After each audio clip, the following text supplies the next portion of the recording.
Assalamu alaikum to all. This is me Simra Anwar and I am a final year student of Masters in Audiology and Speech Language Pathology from University of Karachi. So the topic of my research is challenges faced by hearing impaired children in obtaining education. This is my content. First मैं आपको थोड़ा सा introduction दूंगी, then problem of the study के बारे में बताऊंगी, then objective of the study, then hypothesis of the study, research methodology, results, conclusion, recommendation and then references. So introduction पे आ जाते हैं. So students with disabilities में वो लोग शामिल होते हैं जिनको फिज़िकल, हेयरिंग, लर्निंग इश्यूज़ और विजुअल इंटेलेक्चुअल कोई भी प्रॉब्लम हो. मेरी स्टडी का एम जो है वो ये है कि क्या ऐसे इश्यूज़ हैं हेयरिंग इम्पेयर्ड बच्चों को रिलेटेड टू हायर एजुकेशन और क्या चैलेंजेस वो फेस कर रहे होते हैं इंक्लूसिव एजुकेशन में. According to US Census Bureau 2011, he says that the total world population is 7 billion और इनमें से 15% जो लोग हैं वो डिसेबिलिटीज़ के साथ हैं. हमारा जो एम है वो ये है कि हमें इंक्लूसिव एजुकेशन उन सब चैलेंजिंग बच्चों को प्रोवाइड करनी है जो किसी भी डिसेबिलिटी का शिकार हैं, लाइक हेयरिंग इम्पेयरमेंट.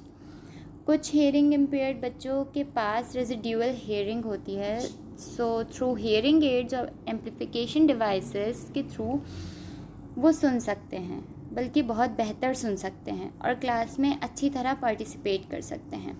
ये एक बहुत अच्छी चीज़ है कि अगर आपका बच्चा जिस स्कूल में जा रहा है और जिस क्लास में वो पढ़ रहा है, अगर उस बच्चे का सिलेबस आप मॉडिफाई कर दें तो वो क्लास में दूसरों बच्चों के साथ बहुत अच्छा पार्टिसिपेट कर सकेगा और वो अपने आप को बहुत अलग फ़ील नहीं करेगा क्लास में. और ये उसके लिए बहुत एक्साइटिंग भी हो जाएगा कि वो बहुत आराम से आगे उसके अंदर कॉन्फिडेंस भी डेवलप हो सकता है और वो बहुत आराम से आगे सही से हर चीज़ अंडरस्टैंड कर सकता है और लर्न कर सकता है. पाकिस्तान में स्पेशल नीड्स चिल्ड्रन के एजुकेशनल सिस्टम में कुछ चेंजेस आई थी जिसके पीछे कुछ प्रोफेशनल्स थे जो कि वर्ल्ड के दूसरे कंट्रीज़ में काम करने वाले प्रोफेशनल्स के साथ मिलकर स्पेशल नीड्स स्टूडेंट को सर्विसेज प्रोवाइड करना चाहते थे और इस पर बहुत हद तक अमल भी हुआ था. Then problem of the study वो ये है कि जो लर्निंग प्रोसेस जो है हेयरिंग इम्पेयर्ड का वो डिफरेंट नहीं होता दूसरे लोगों से. हाँ, ये बच्चे बहुत से चैलेंजेस और सर्कमस्टेंसेस फेस कर रहे होते हैं क्योंकि वो अपनी हेयरिंग इशू को लेके, और यही सर्कमस्टेंसेस नॉर्मल बच्चे फेस नहीं कर रहे होते हैं, बट फिर भी ये उनके लेवल पर आ सकते हैं. मतलब ये नॉर्मल बच्चों के लेवल पर आ सकते हैं अगर उन हेयरिंग इम्पेयर्ड बच्चों को सारी फैसिलिटीज़ दी जाएं तो. हेयरिंग इश्यूज़ की वजह से कुछ स्टूडेंट्स को हाईली स्पेशलाइज्ड इक्विपमेंट्स रिक्वायर होती हैं ताकि उनको इससे लर्निंग में हेल्प मिल सके और वो इनके लिए इफ़ेक्टिव हों. दूसरा ये कि कॉम्प्लिकेशंस आना शुरू हो जाती हैं जब लेवल और ऑफ डेफनेस जो है वो सेम नहीं रहता. तो देन हम आ जाते हैं ऑब्जेक्टिव्स ऑफ द स्टडी पर. वो ये कि सबसे पहले तो हमारा है to discuss the impact of teaching to people who are hearing impaired. Then हमें आइडेंटिफाई करनी है उनके एकेडमिक्स प्रॉब्लम जो कि फेस कर रहे होते हैं स्टूडेंट्स डिसेबिलिटी के साथ.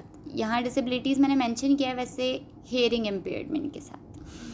और कुछ यहाँ पे दूसरा ये कि आइडेंटिफाई किया जा रहा होता है उनकी डिफ़िकल्टीज़ को, उन डिफ़िकल्टीज़ को जो कि लर्निंग में हेयरिंग इम्पेयर्ड बच्चों को हो रही होती हैं बहुत से डिफरेंट सब्जेक्ट्स में. और to describe the challenges face by hearing impaired peoples in learning in the curriculum of sign language. Then हम आ जाते हैं हाइपोथेसिस ऑफ द स्टडी पर. तो जो इररिलेवेंट करिकुलम और टीचिंग स्ट्रेटजीज़ होती हैं वो इफ़ेक्ट करती हैं हेयरिंग इम्पेयर्ड बच्चों के एकेडमिक करियर और एजुकेशन में. ये सबसे ज़्यादा इम्पॉर्टेंट बात है कि अगर कोई ऐसा टीचर होगा जो ट्रेन ना हो और उसको पता ही ना हो कि स्टूडेंट्स विद डिसेबिलिटीज़ के साथ आपको कैसे डील करना है और उनको किस तरह से लेके चलना है, तो ये इस चीज़ का बहुत गलत इम्पैक्ट पड़ेगा उन हेयरिंग इम्पेयर्ड बच्चों को बच्चों पर जो हेयरिंग इम्पेयर्ड बच्चों पर बहुत गलत इम्पैक्ट पड़ेगा और वहीं से उनकी लर्निंग स्टॉप हो जाएगी। क्योंकि अगर आप नॉर्मल टीचर रख दोगे, उसको नहीं पता कि डिसेबिलिटीज़ के बच्चों को कैसे लेके चलना है, तो वो नहीं उनको लेके चल सकती। हाँ, अगर आप नहीं रख सकते एज एक कोई स्पेशल एजुकेटर जिसको इन सब चीज़ों के बारे में पता हो, तो आप उसी टीचर को ट्रेन कर दो ताकि वो उन बच्चों को अच्छी तरीके से लेके चले। अच्छा, अगर क्लासरूम में असिस्टिव टेक्नोलॉजी डिवाइसेस अवेलेबल नहीं होंगे तो ये हियरिंग इम्पेयर्ड बच्चे की एकेडमिक ग्रोथ और एजुकेशन पर बहुत इफ़ेक्ट करेगी। देन हम आते हैं रिसर्च मेथडोलॉजी पर। So in this we have to identify the difficulties of hearing impaired students in acquiring education. And second thing, जो मेरा डेटा है वो क्वालिटेटिव है और मैंने जो रिस्पोंडेंट सेलेक्ट किए हैं वो सिंपल रैंडम सैम्पलिंग के थ्रू किए हैं। देन क्वेश्चनएयर जो है वो एक बहुत इम्पॉर्टेंट और अप्रोप्रिएट टूल है पॉपुलेशन से डेटा कलेक्ट करने का। But according to Merriam Webster dictionary, questionnaire एक सेट है क्वेश्चंस का जिसके थ्रू हम यूज़फुल पर्सनल इन्फॉर्मेशन कलेक्ट करते हैं इंडिविजुअल से। देन हम आ जाते हैं केस स्टडी रिसर्च पर। तो केस स्टडी रिसर्च में सबसे पहले आपको मैं बताऊंगी सैम्पलिंग के बारे में। तो मैंने 30 हियरिंग इम्पेयर्ड बच्चों के पेरेंट्स को सिलेक्ट किया था थ्रू रैंडम सैम्पलिंग। अच्छा, जो चाइल्ड एज लिमिट थी वो 4 to 10 ईयर्स थी। 12 जो थे उनमें से वो मेल थे और rest 18 of them are females and they are all belong to the middle class family और लोअर क्लास फैमिली। अच्छा, प्रोसीजर क्या था? वो ये था कि रिसर्चर जो कि मैं खुद थी, मैंने पेरेंट्स से इंडिविजुअली इंटरव्यू लिया था through call because of Covid. So lockdown था तो मैं उनके पास डायरेक्ट नहीं जा सकी और जो रिसर्च के क्वेश्चंस थे वो सब मैंने उनसे पूछे थे उन पेरेंट्स से कॉल पर। और कुछ पेरेंट्स को जिनको मैं कॉल नहीं कर सकी थी उनको मैंने गूगल सर्वे फॉर्म दे दिया था थ्रू उसके उन्होंने वो मुझे फिल करके दे दिया था। तो इसके थ्रू मैंने अपना डेटा कलेक्ट किया और मेरा जो क्वेश्चन ईयर्स था उसमें 15 क्वेश्चंस थे जो कि मैंने डिफरेंट रिसर्चेस को स्टडी करके प्रिपेयर किए थे। देन हमारा इंटरप्रिटेशन ऑफ द रिजल्ट्स पे आ जाते हैं हम। मेरी स्टडी का जो एम है वो ये है कि क्या ऐसे चैलेंजेस और इश्यूज़ फेस करते हैं हियरिंग इम्पेयर्ड बच्चे एजुकेशन में। और मेरी स्टडी जो है वो बेस करती है क्वालिटेटिव रिसर्च मेथडोलॉजी पे, जो कि मैंने आपको लास्ट स्लाइड में बताया था। देन आ जाते हैं हम मेरे फर्स्ट टेबल पर। देन आपको मेरा फर्स्ट टेबल शो हो रहा होगा जिसमें मेरा फर्स्ट क्वेश्चन ये है कि your child verified age, so high needs, very high needs, not sure. So parents ने ज़्यादातर कहा है हाई नीड्स। सो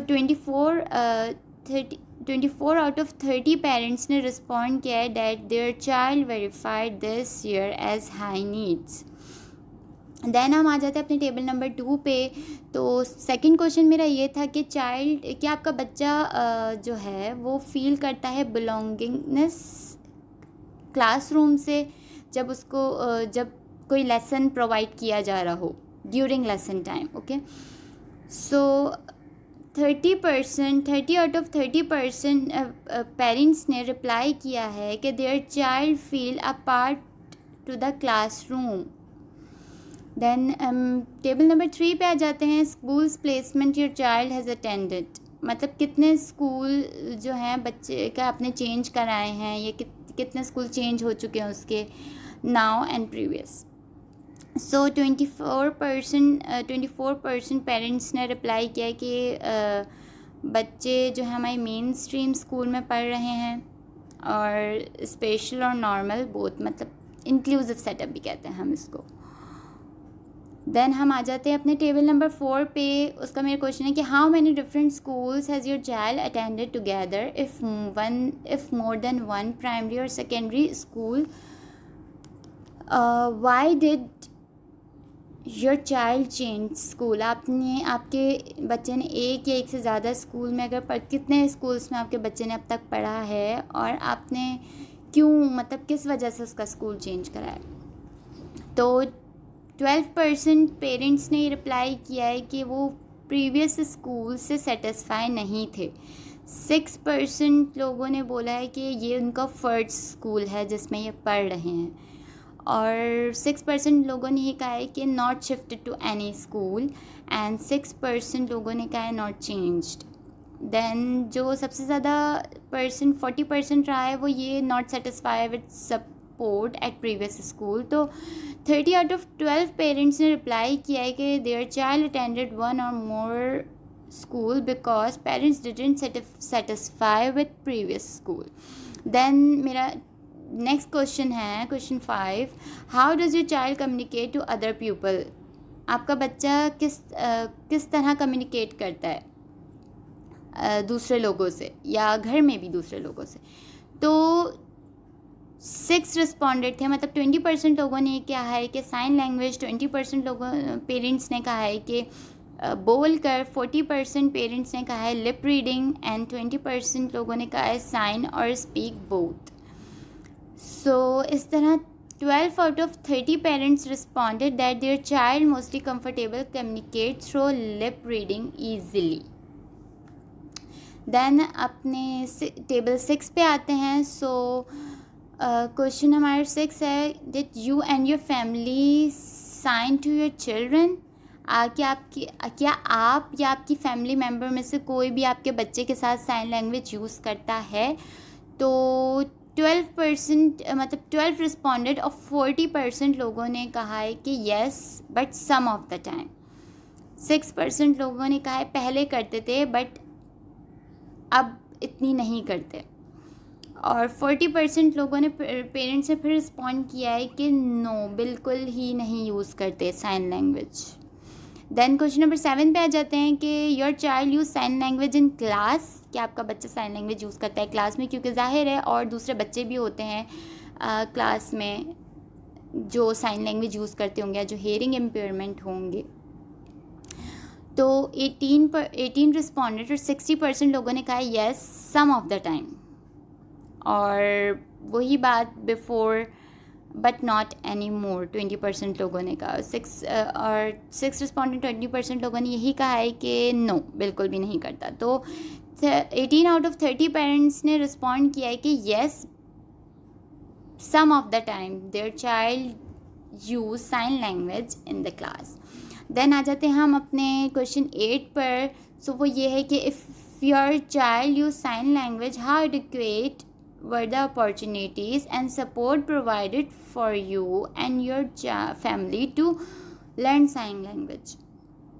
तो 12 रिस्पॉन्डेंट थे और मतलब 40% लोगों ने रिस्पॉन्ड किया इनएडिक्वेट, और 60% लोगों ने कहा है कि नॉट एट ऑल। तो मतलब नॉट एडिक्वेट। देन अपने क्वेश्चन 9 पे आते हैं हम कि what extra support does your child needs to receive at school because he और शी इज़ डेफ। तो 100% मतलब 30 रिस्पॉन्डेंट ने यही जवाब दिया है कि speech therapy. So 30 out of 30 parents responded that their child needs to receive speech therapy from school. Then आते हैं हम अपने 10th क्वेश्चन पे। वो ये है कि are teachers encourage your child to participate and allow figure out things. So 30 out of 30 parents ने रिस्पॉन्ड किया है कि टीचर जो है वो इन्वॉल्व कर देती है कि बच्चा भी इनकरेज हो और पार्टिसिपेट करे क्लास में, तो वो टीचर डिफरेंट एक्टिविटीज़ में इन्वॉल्व कर देती है। देन अपने नेक्स्ट क्वेश्चन पे आते हैं क्वेश्चन 11 पर, टेबल नंबर 11 पर। सो हमारा नेक्स्ट क्वेश्चन है कि do teachers pay extra attention to your to your child during and after the class. So 24% parents ने ये कहा है कि यस, हमारी टीचर बच्चे की जो टीचर है वो एक्स्ट्रा टाइम देती है, और 20% लोगों ने कहा है मे बी, शायद देती हो और ना देती हो teacher extra time. Then table number 12 पे आते हैं. Are most of the teachers not train for special student and their mode of teaching become difficult to the child.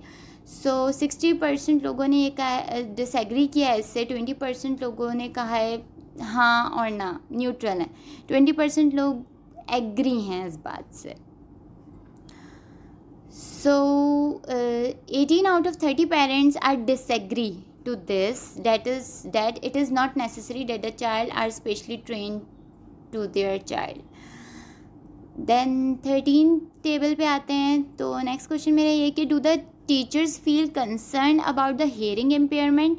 सो 80% लोगों ने रिस्पॉन्ड दिया येस, एंड देन 20% लोगों ने कहा है नहीं, no. So 24 out of 30 parents responded that yes, the teacher concerned about the hearing impairment. Then हमारा second last question है टेबल नंबर 14, वो ये कि child has difficulty organising task and activities. So 6 respondent ने बोला है नो, मतलब disagree हैं वो इस बात से. 18 मतलब 60% लोगों ने का जवाब न्यूट्रल है, एग्री और डिसएग्री. देन 20% लोग इससे एग्री हैं. तो 18 out of 30 parents responded that sometimes their child has difficulty in organizing tasks and activities. then मेरा लास्ट टेबल है वो है टेबल नंबर 15, और उसका क्वेश्चन ये है कि your child feel frustrated to participate in activities when there is no interpreter. सो 20% लोगों ने कहा है येस एंड 80% लोगों ने कहा है no. So 24 out of 30 parents responded that their child didn't feel frustrated to participate in activities. So अब then हम आ जाते हैं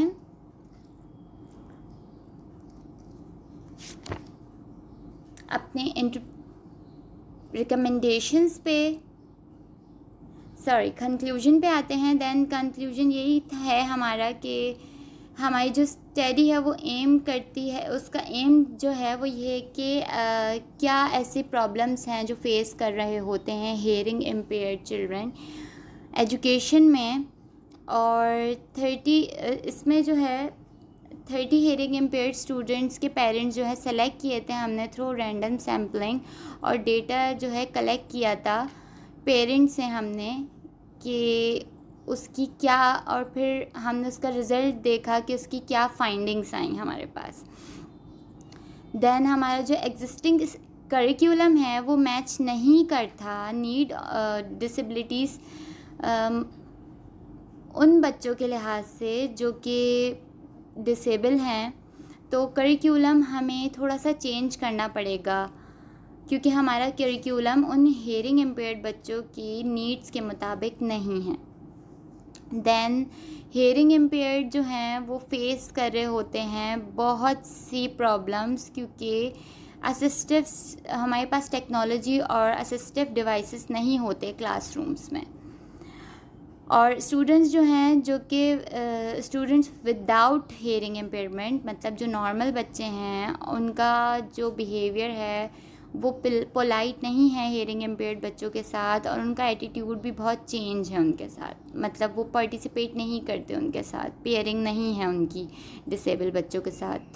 तो थोड़ी इन बच्चों को हमें नॉर्मल बच्चों का अवेयरनेस देनी है इसी हवाले से कि डिसेबल बच्चों के साथ कैसे क्लास में पार्टिसिपेट करना है.